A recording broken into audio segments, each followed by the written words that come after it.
everyone, and welcome to China EVs and More, where my co-host Lei Xing and I will go over the week's most important and interesting news coming out of the global EV, AV, and mobility sectors.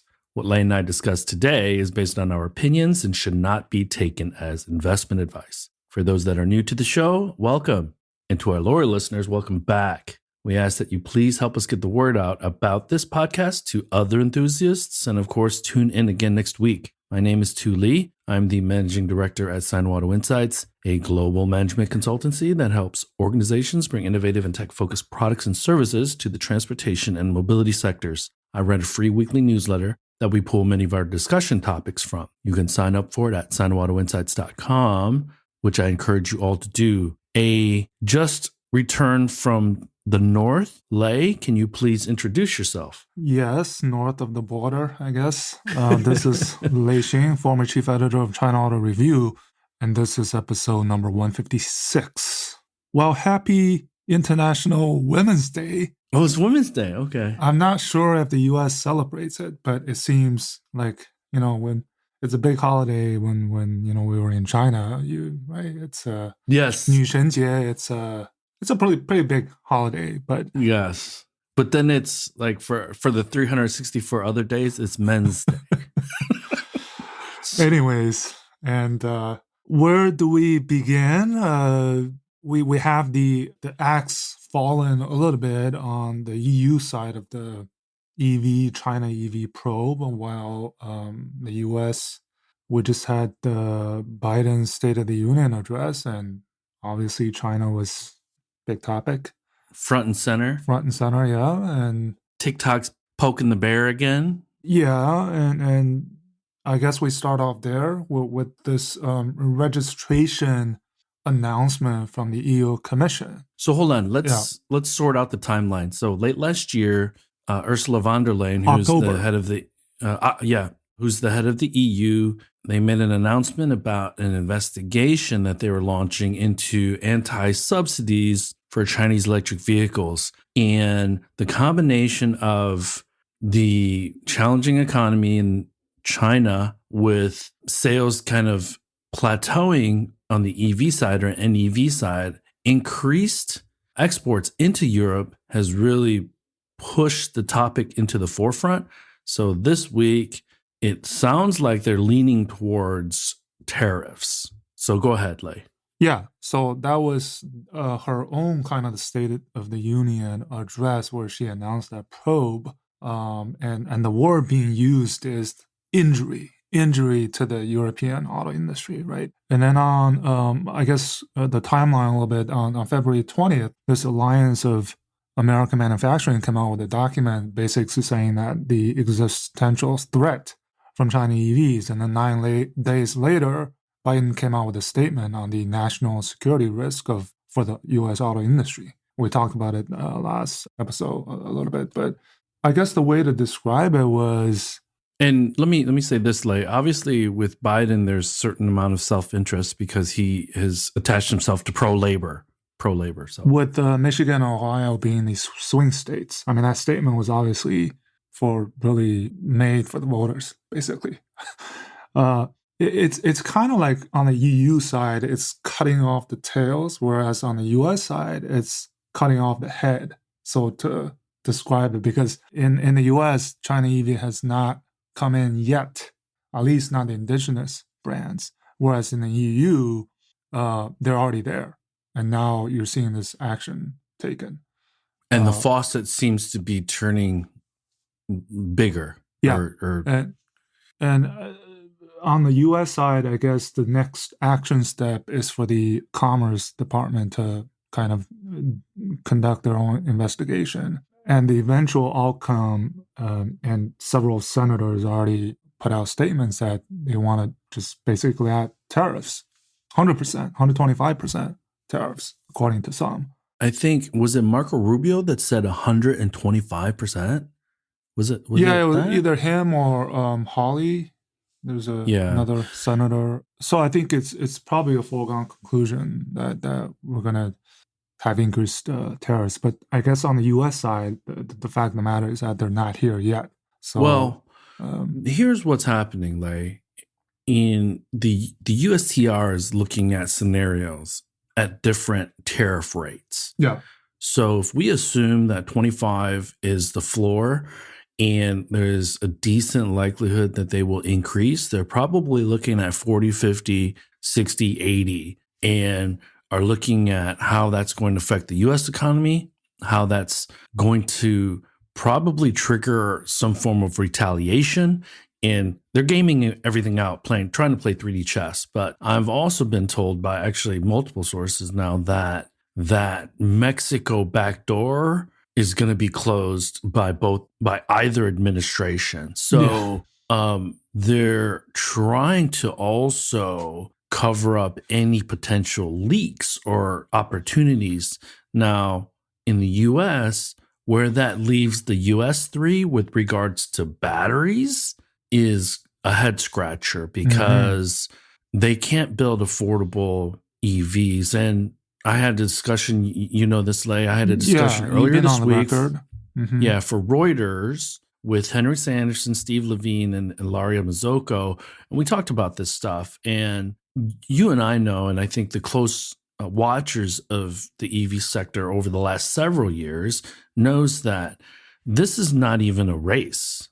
I mean, China is so far ahead of Europe and the United States from a battery cell capacity standpoint, but also the rare earths. We're hearing about that more and more now. And we know that there's a ton of investment in the United States that's going into mining, lithium, and other minerals, and then also refining. But we know that the likelihood of mines and refineries outputting enough minerals, lithium, in specifically to supply hundreds of thousands of units of EVs is years away. We're talking probably through 2030. So yeah, that lead time is pretty long. And we know that the Inflation Reduction Act restricts, as the years go on, restricts even further. Yeah, the percentages. Yeah, non-ally or non-free trade countries' supplies. The only way I see this working for the US 3 in order to build in the next 5 years affordable and when I say affordable, I'm saying under $45,000, because if you add the $7,500, then it makes it much more affordable. But that's kind of where I'm looking at. I don't know what your opinion is, but I'd love to hear it. Yeah, I mean, the R2, Rivian R2 just came out with great fanfare. I think RJ just posted that they got 68,000 orders for the R2 and a $45,000 starting price. I think if I put on an average consumer hat, it's still not at the price expectation that I have. That R3, it's a cool little EV, 30,000.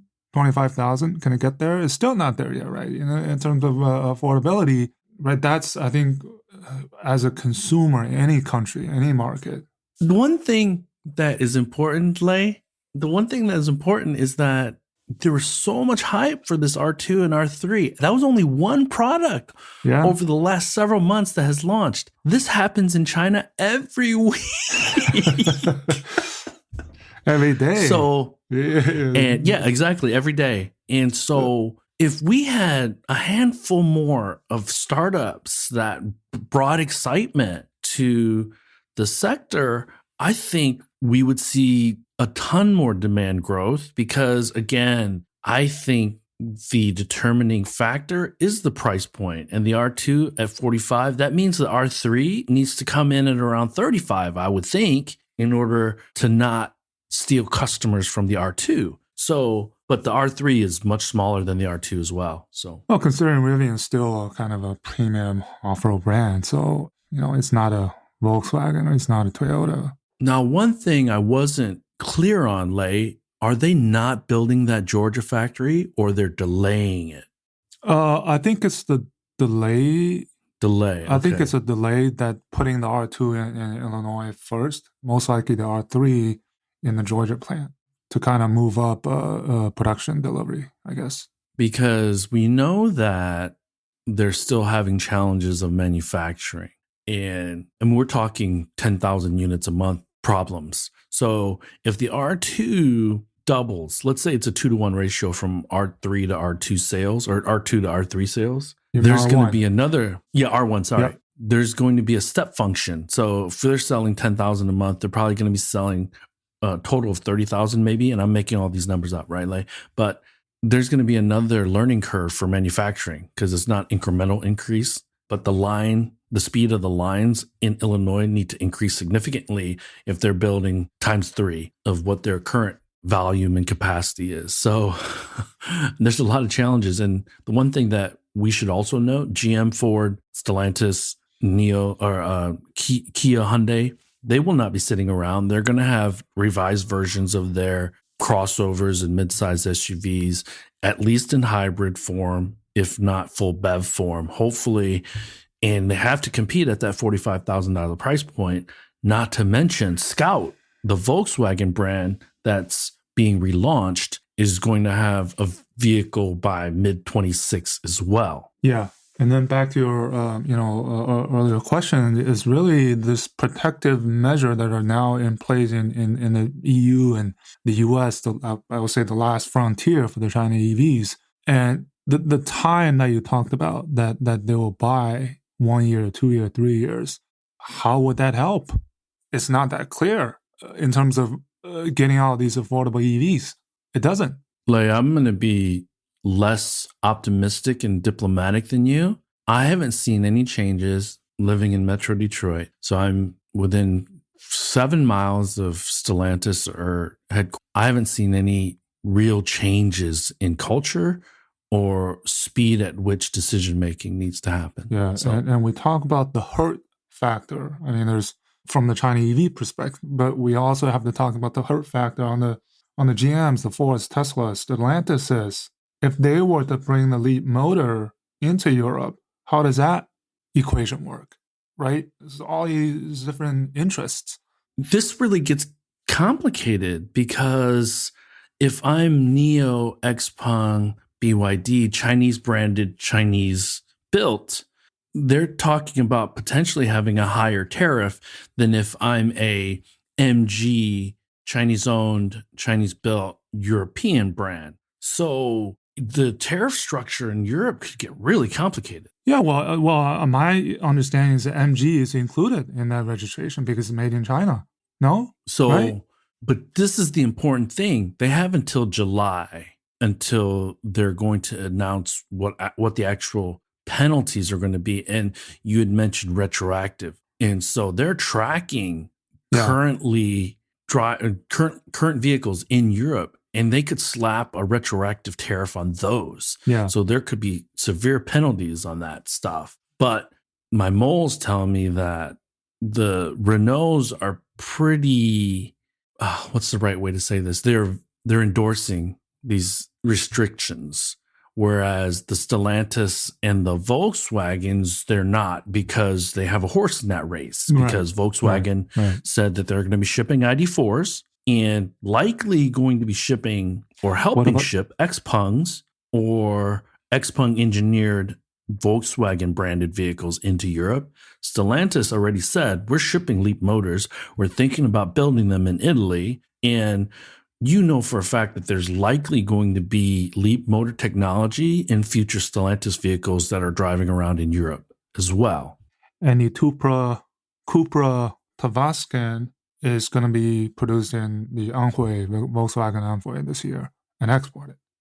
And the additional wrinkle, Lei, is that I think you and I know that the current economic challenges aren't something a short-term fix can remedy. It's probably going to be at least a 2-year kind of eventual, hopefully moving back to stable growth for the Chinese economy. But the economy is going to be weaker for at least the next 18, 24 months. Speaking of which, maybe we switch gears a little bit and talk about the ongoing 2 sessions. Yeah, let's do that. So we always do this, but can you tell people what the 2 sessions are? Well, So in Chinese, you say 两会, right? 两会, which basically means it's the annual meetings of the National People's Congress and the Chinese People's Political Consultative Conference.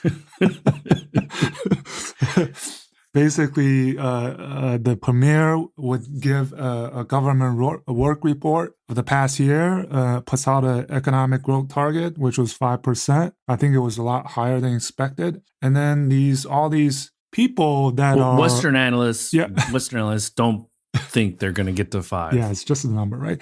And a lot of the executives in the automotive space, they are the representatives in either of these conferences. So let's say Right. Rivian, right? He Xiaopeng for the second year, I think he's an NBC rep. Li Shufu, right? These big names that they always attend and then submit these proposals for their own interest and for the industry's interest. I think automotive was a big key word again in the government work report. I think it was mentioned. Well, Xi Jinping actually talked about the EV sector specifically. I think it was automotive, 汽车, which is automobile, was mentioned 5 times in the government work report. 3 times in the recap for 2023. So 60% of the global NEV production sales came out of China. 30% export of the 3 things exported: NEVs, lithium batteries, and photovoltaics. The 新三样, which is the new 3. So photovoltaic is solar panels. Yeah, solar panels. Yeah. So, and then really the key word was stabilizing and expand domestic consumption or boost domestic consumption. And it involved electronics, autos, EVs. And then for the other 2 parts that were mentioned were going forward, which were expansion of the intelligent, connected NEV leadership. That was very specifically written that way. And then the other one was just 以旧换新, which means promoting, trade-ins. One number I thought was interesting that was mentioned by the Minister of Commerce. He said that on China, there are 16 million China 3 emissions vehicles still running. And out of those 16 million, there's 7 million vehicles that are 15 years old. So there's the opportunity right there. Let's back up, Lei, because I want to make sure that everybody understands that I think at 15 years, the useful life of a vehicle, the vehicle needs to get taken off the road. Yeah. It's a requirement. So you never see cars that are older than 15 years old on any road in China, generally speaking. Yeah. And you're seeing, I think Shanghai recently was the first to announce a set of trade-in incentives. I think you trade in a vehicle for an NEV, you get 10,000 RMB in subsidies. And I think Voya just recently launched a similar promotional event with Jingdong. We talked about Jingdong, JD. The Amazon of China or whatever. There's a few of them on trade-ins. And it's pretty steep incentive. And, while we're there, we saw the latest BYD Seagull at 69,800 RMB. We saw Volkswagen ID4, I tweeted last night, 139,000 RMB for starting price for ID4. $20,000. $20,000. It is $45,000 here. It costs $45,000. And then the ID3, which had that 112,900 pricing in effect last year, is offering a 19,000 down pay, and you pay 70,000 renminbi for 3 years to use the vehicle. It's a slightly different tactic, but Volkswagen has made the moves. And we should also note that before they were giving green license plates, because cities like Shanghai and Beijing, for Beijing, there is a lottery. For Shanghai, there is an auction.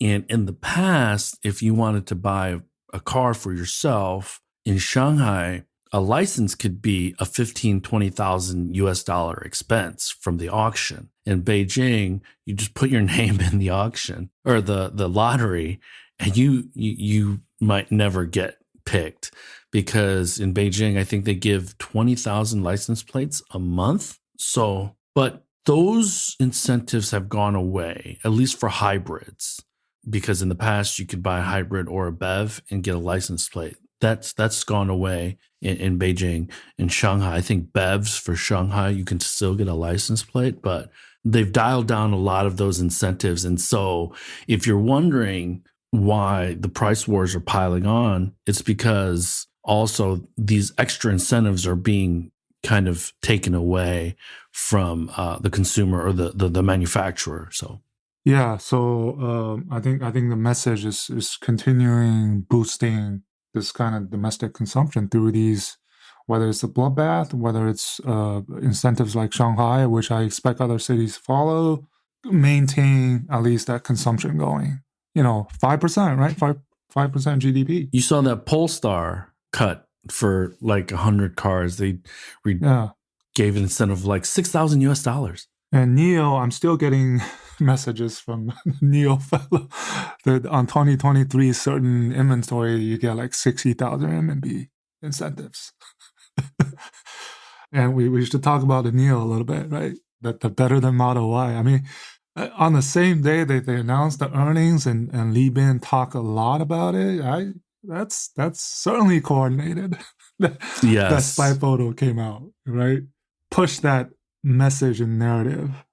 For those that are wondering, the cover photo on my newsletter is what Lei is referring to. And it was a picture of what, if you squint, it kind of looks like a Model Y, but it is a rumored to be coupe Alps. Yeah. SUV Alps. coupe.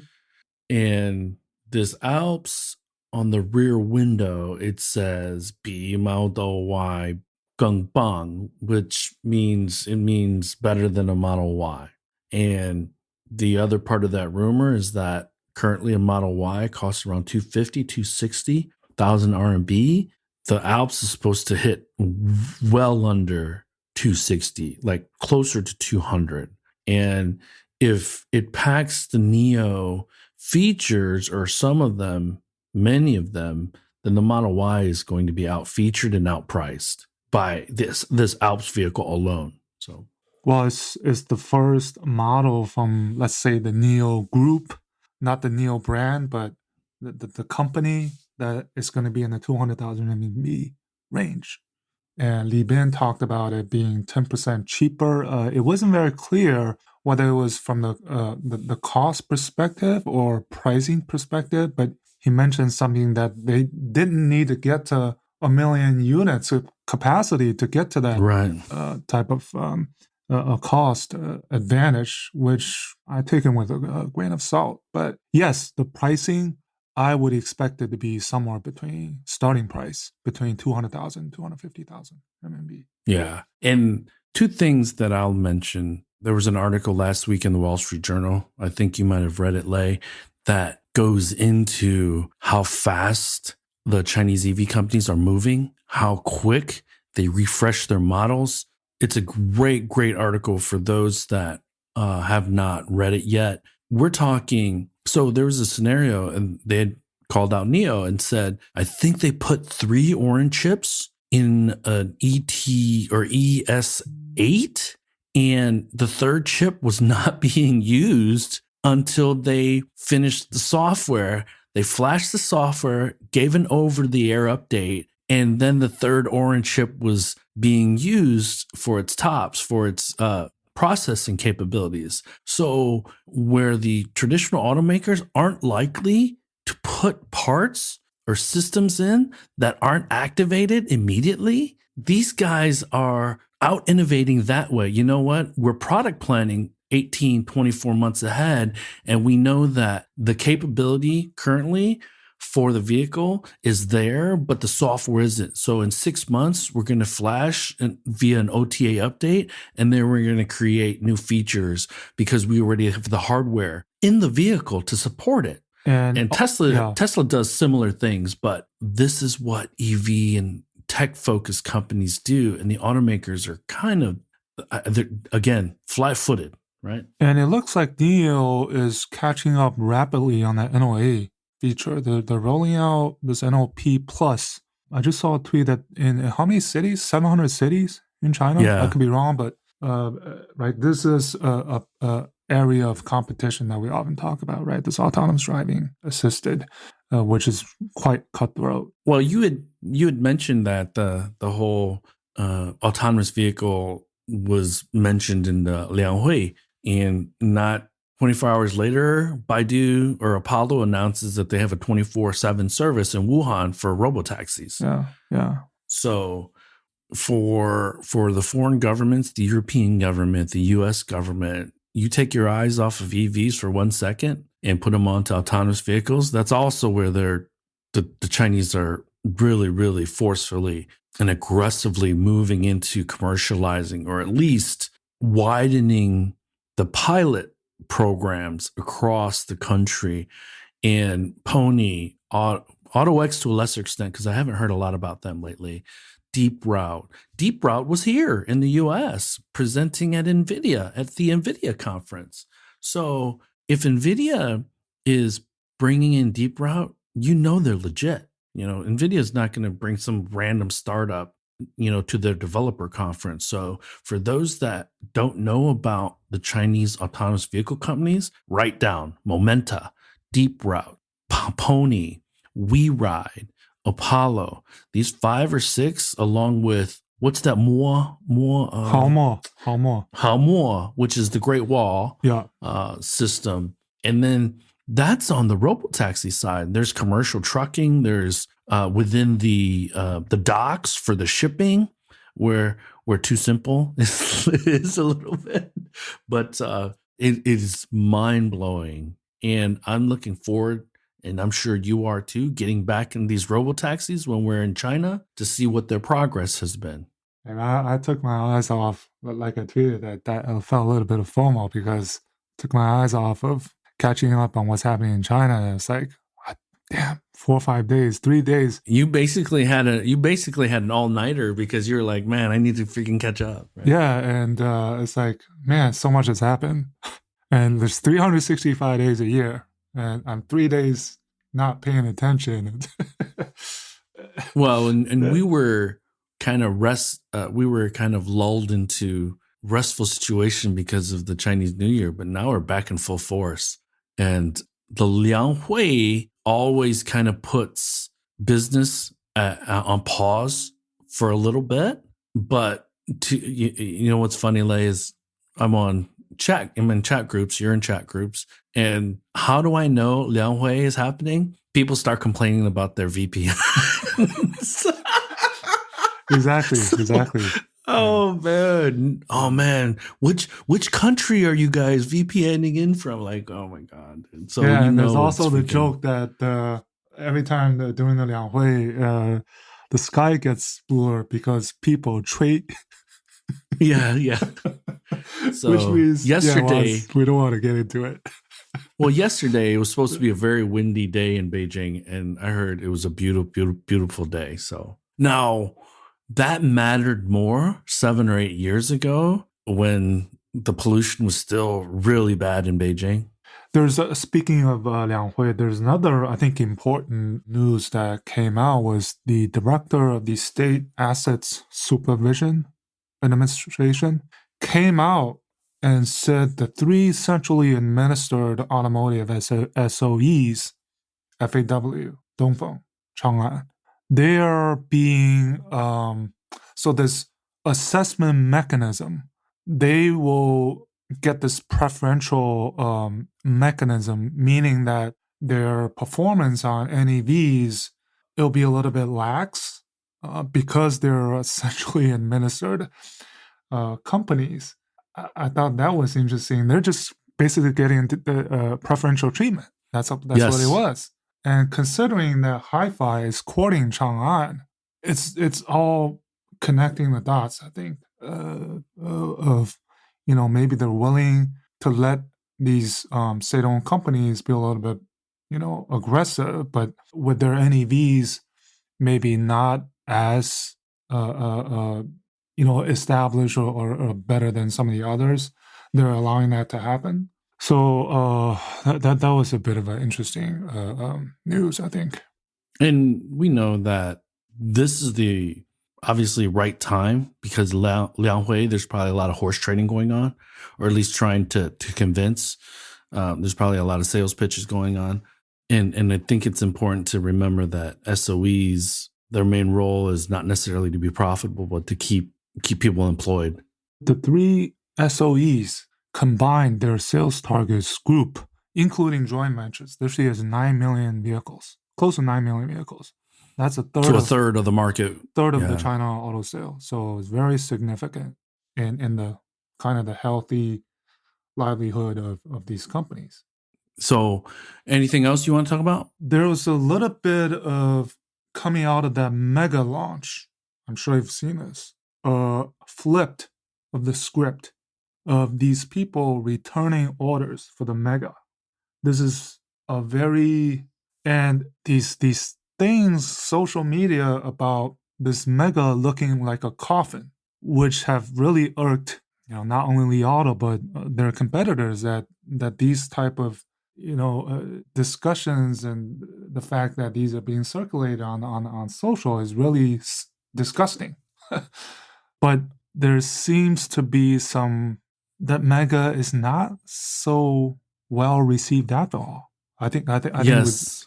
I mean, it's interesting, like, because the Denza has issued what their sales orders were, but Li Auto still hasn't on the mega. Yeah, so I mean, this is the thing about the China EVs, that anything that's positive could become negative in like a switch, right? And well, let me qualify this, Lei, because most of our audience is Western. When we say things go viral in China versus the US and Europe, we're talking different speeds here. Yeah. So things get really, really, really crazy when it comes to social media and how one person posts something and it attaches and it just goes. And we're talking hundreds of millions of people, not 20 million people, not 10 million. We're talking hundreds of millions of people.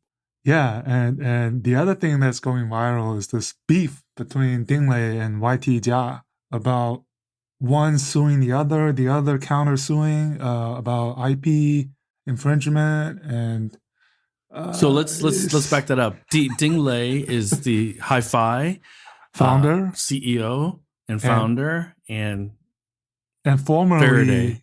Yeah, formerly I think a vice chairman of the LaCie, which was the China from the La TV days when they tried to launch. And he was an early Faraday Future exec. Yeah. So So the beef is about the Hi-Fi X stealing FF91's design, everything, right? Because they're lookalike. Well, if you look at it, Lei, they kind of they look a little similar. So you know this. It's also going viral because there's this guy from Hi-Fi. When they first got in trouble, he was live streaming. He cried during the live streaming, and just recently he did another live stream and basically discounting all of the whatever FF was charging. Yeah, right. And it was very animated. With these two companies that are, one has probably two breaths and the other one on last breath. Which is which, I don't know, but there's still... The one thing that reminds me before I forget, Lei, is that now that the EU is a bit more, they seem more determined to put similar IRA restrictions on Chinese EVs. Look for some of these Chinese EV companies to more aggressively try to build locally, or look for greenfield sites or brownfield sites to take over in Europe. Because if the US market or North American market is severely restricted for several years, then that capacity and that growth needs to come from somewhere. And that also means look for Southeast Asia, look for Latin America. And even if they can't ship vehicles from Mexico to North America without some form of tariff or protectionism, look for them to look into Latin America and South America. One thing I will mention is that Stellantis had announced a $6 billion investment through 2030 into Brazil. So things that I didn't know, Lei, because I think we're so focused on Europe, United States, and China, is that Fiat, Citroen, and Peugeot, big sellers in South America. Didn't know that. Fiat is the number one brand in South America, number one brand in Brazil. And their clean energy is not going to be battery electric or straight battery electric because they have grid challenges and things like that. What they're looking towards is more and more vehicles are using ethanol as a flex hybrid vehicle, using sugarcane, which obviously is very plentiful. Is it sugarcane or corn? It's sugarcane in Brazil. And for those that are familiar with Brazil, you know, cachaça and the Brazilian drink, I forget now. Oh my God. Anyways, it has the mint in it. Oh my God. I forget what it's called. Now it's going to bug me. But anyways, I didn't know that. So Brazil was about 1.7 million units, and 80% of their sales is biofuel, ethanol. So ethanol. So if you think about the gas stations in Europe and the United States, and you think about Brazil, there's probably an ethanol station, or at least a pump or two at almost every gas station. And I peeled the layers of the onion back. Toyota, Hyundai, GM, they've also announced in the last 12, 14 months investments into Brazil for South America on ethanol. But so I wrote in my newsletter, I was like, okay, that's where the growth is. Customer acquisition costs, very high in China. European protectionism, United States protectionism. So where is growth happening? South America. That's where they're going. Number two, and you know, this is important, the Great Wall and BYD announced they're building factories in Brazil. So I think it's also kind of a defensive play for the foreign automakers and the legacy automakers.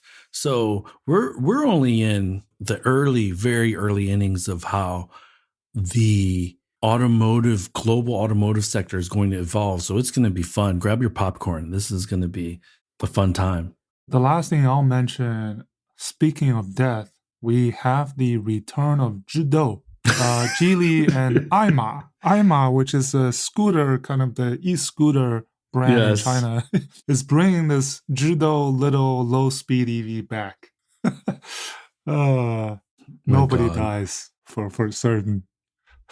One article I will point out, and then we'll open it up to the audience for any questions, is Gartner, in a Reuters article written by Joe White, for those that are wondering, they have forecasted that battery cost, manufacturing costs for BEVs will be cheaper than manufacturing costs for ICE vehicles by 2027. That's around the corner. Where? Is that globally or?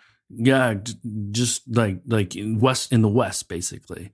Okay. And the reason they're forecasting that largely is because of the one piece or single piece gigacasting that Tesla has pioneered, that likely most other OEMs are going to adopt. And I'd mentioned this, and I think some of which have. Yes. In China? In two previous podcasts, I said the rear gigacasting, the single piece rear gigacasting of the Model Y that's built in Shanghai, it took out over 400 parts and dozens of welds.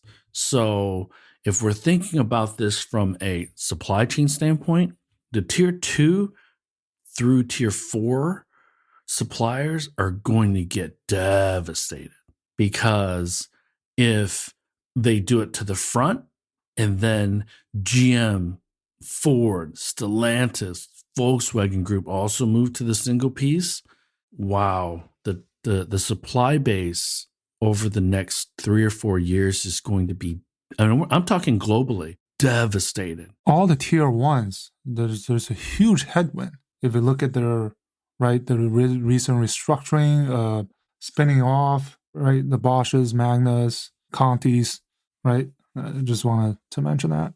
And I think the entrepreneurial CEOs at some of these tier ones are seeing opportunity to move up the value chain via software, via systems, because they know that the OEMs are going to be drinking through a fire hose to play defense just on a product and a feature level. And so, but the one thing that I would also point out that plays into this a little bit is that Wall Street Journal article also noted that many of the Chinese EV companies are using Chinese suppliers because they move faster and they're able to accommodate the needs of the EV companies more so than the traditional suppliers. And so if these tier 2, tier 3 suppliers can't evolve, move faster, and support the EV companies, that's going to be another reason that they could go extinct. So interesting time. And unfortunately, I think there's going to be a lot of forced layoffs and retirements in the next 48 months from a lot of companies in Europe and the United States. So, but let's open it up. We have a question from Mike the Car Geek. Lei, what are your thoughts on the future of vertical takeoff and landing, or vertical takeoff landing market in China? I want to get excited, but autonomous robotaxis have taken much longer than expected. I think He Xiaopeng, he just... I know what you're going to say. Yeah, he just submitted a proposal on this low altitude. I think they just performed the first low altitude flying in Guangzhou, city of Guangzhou. It's like today or yesterday. And he wants each executive to put 5,000 kilometers, 500 or 5,000. Yeah. So I think Geely is doing it. Xpeng. I think Xpeng is probably one of the most aggressive from traditional, let's say, not a traditional, but from a automaker expanding into that space. And hence, right, for him, the personal interest would be reflected through the proposals that he submits. I don't know of any other startup that's actually investing capital in building their own product. In the West, Stellantis is going to contract manufacture for Archer, I believe. So there's collabs, but not Stellantis isn't building their own eVTOL. So I want to say XPeng is the only notable EV company that's planning on launching. Yeah. So, but Mike, I think things that we need to think about, these are going to be mostly suburban in China because you can't fly a drone in the city of Beijing. You got to be at least an hour and a half outside of the city limits in order to fly a drone. So the thought that I'm going to fly an eVTOL from Shunyi, the suburbs of Beijing, into Beijing city center, forget about that. That's never going to happen. Yeah. So they have their own ODD. I guess that's the way to put it. Yes, exactly. And so, in the West, I think traditional eVTOL companies, not these car companies, are really, really trying to push forward. But I would pay more attention to Europe because they have a centralized regulatory environment, whereas in the United States, it's more state by state. So I have a mole in the EU who works at one of these ministries, and he keeps telling me that the EU might be ahead of the game on kind of unifying regulations for eVTOL. But with regards to the practical side, where are they going to land and how are they going to be serviced? What's the business model? These are all things that also still need to be kind of drawn out, because ultimately I am still saying that a GM, a Ford, an Uber, in 15 years, their two signature services are going to be eVTOL and robotaxi. And they'll still have other delivery services and taxi services, but that's to widen their install base so they can get more people to buy in or use their signature services. So I still see the traditional automotive companies evolving into these mobility companies. So Yeah, so I guess the Europe and Middle East probably are the early, from a regulatory market standpoint, early adopters. And Xpeng, the Aero HT, is taking orders for that modular kind of the combo, right? The vehicle plus the eVTOL later this Right. year with delivery starting next year. That's still their plan. And that was announced, at CES, right? They brought the other concept to CES. So if you went down to Guangzhou and Xpeng was like, all right, you sign this waiver and you can try this eVTOL out, would you do it? Why not? Sure. Okay. What the heck? Yeah. Okay.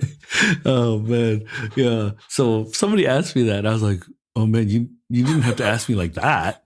It's like you had to sign this waiver first. So, anyways, but normally the test flights are, I think, 20, 30, 40 feet in the air. So if you crash, I don't know if you're like, God forbid. have this fiery. Yeah, exactly. I don't want to think about it. But, so the last thing I want to talk about, Consumer Reports, they did their like best of listing or ranking for the United States.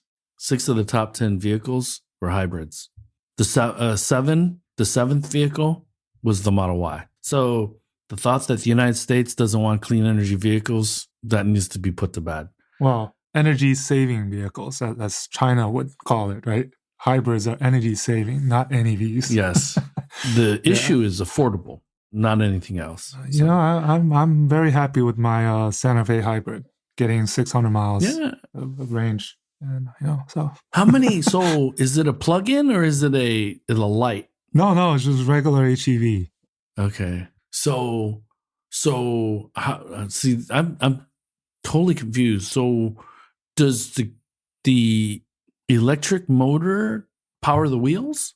Yes. Okay, got it. So how many miles do you get on just the hybrid motor? Well, I haven't counted that. I mean, it's like during certain speeds, it'll go into EV mode.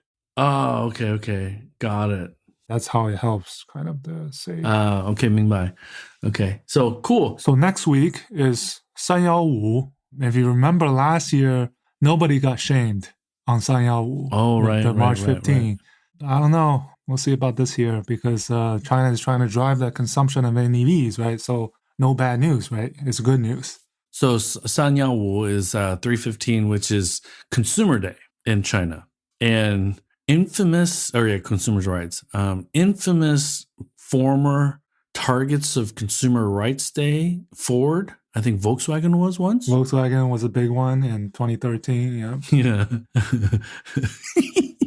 Yeah, I remember that too, because living in Beijing, all the Volkswagen guys, and they're like, oh my God, what's going on here? So anyways, hey, everyone, thanks for joining. Again, please join us next week. Good morning, good afternoon, good evening. Thank you all. Bye-bye. That brings us to the end of this week's show. Lei and I thank you for tuning in. My name is Tu Lee, and you can find me on Twitter at Sino Auto Insight. That's SinoAutoInsight. You can find Lei on Twitter at LeiXing77. That's LEIXING77. If you wouldn't mind rating and or reviewing us on Apple Podcasts, Spotify, or wherever you grab your podcast from, we'd appreciate that as well. Even better, if you enjoy this show, please tell your friends about it. Please join us again next week as we track down all the latest news on China, EVs, and more.